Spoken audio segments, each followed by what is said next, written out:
ये ईद आ रही है ना, तो भाइयों ने जाना है अपनी बहनों को ईद देने के लिए।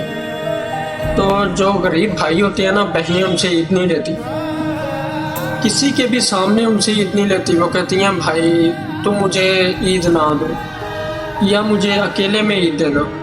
अगर भाई अमीर हो ना, तो वो कहती है कि भाई मुझे इन सबके सामने ईद देना, ताकि इनको पता चल सके कि मेरा भाई कितना अमीर है। अगर भाई गरीब हो तो पहली बात तो ये है कि बहन उससे ईद नहीं लेती। वो कहती है भाई ये तुम रख लो और तुम इससे अपनी कुछ ज़रूरियात पूरी कर लेना। बहनों का बहुत बड़ा यार एक रिश्ता होता है, एक बहुत प्यार वाला भाई बहन का रिश्ता होता है। जब माँ गुजर जाती है ना, तो उसके बाद बहन पूरी कोशिश करती है कि वो माँ की जगह तो नहीं ले सकती, लेकिन माँ ने जहाँ जहाँ काम आना होता है वहाँ वहाँ वो पूरी उतर सके। इसी तरह भाइयों का सिलसिला होता है। भाइयों का भी आपस में इसी तरह का कुछ प्यार, कुछ मोहब्बत बचपन से इसी तरह से चलता है। लेकिन पता नहीं यार जवानी में क्यों नज़र लग जाती है रिश्तों को। वही तो भाई जो बचपन में अकेले अकेले नहीं होते, बल्कि एक साथ खेल के कूद के बड़े होते हैं, जब जवान हो जाते हैं तो उनके अंदर दौलत का, ज़मीन का, जायदाद का, इस तरह का कोई गुमान उनके जहन के अंदर बैठ जाता है कि तेरी मेरी पे उतर आते हैं, अपनी अपनी पे उतर आते हैं। तो भाइयों के अंदर बहुत इत्तेफाक था, बहुत प्यार था, मोहब्बत थी। बड़ा भाई छोटा भाई जो भी उससे मांगता था बड़े भाई से, वो उसे दे देता था। जब वो बड़ा हो गया तो उसने तेरी मेरी शुरू कर दी छोटे भाई ने।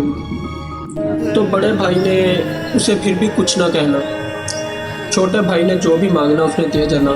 हत्ता कि उसने कहा कि भाईजान आप मुझे ये सारी ज़मीन लिख के दे दें। उसने ज़मीनें लिख के दे दी, जायदादें लिख के दे दी, घर मकान सब कुछ लिख के दे दिया। रिश्तेदारों ने और अड़ोस पड़ोस वालों ने पूछा कि यार तुम इतना कुछ कर रहे हो इसके लिए, क्या तुम्हें कुछ नहीं चाहिए? तो उस बड़े भाई ने पता है क्या कहा?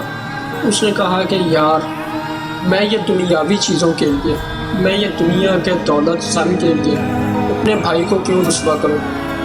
कल को रोज़े महशर वाले दिन मैं इसकी नज़रों में गिरा हुआ अपने आप को नहीं देख सकता।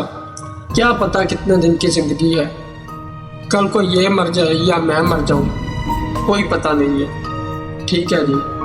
तो सिलसिला कुछ ऐसे ही चलता कि आज चलता गया। थोड़े से दिन गुजरे, बड़ा भाई फौत हो गया। वही छोटा भाई जो लड़ता था ज़मीनों के लिए, जायदादों के लिए, बड़े भाई का जनाजा पड़ रहा है, दफन कर दिया। कुछ दिनों के बाद एक बुजुर्ग गुजर रहे थे कि कब्रिस्तान में से रोने की आवाज़ें आ रही थी, चीखने की। उन्होंने गौर से सुना तो वही छोटा भाई अपने बड़े भाई की कब्र के ऊपर बैठकर रो रहा था और कह रहा था कि भाई एक दफ़ा तो उठो, एक दफ़ा उठ के मुझे भाई कह दो, मुझे कुछ नहीं चाहिए, ये सारा कुछ ले लो। तो यार जीते जी कदर कर लिया करें, यकीन करें मरने के बाद कोई नहीं आता। ठीक है।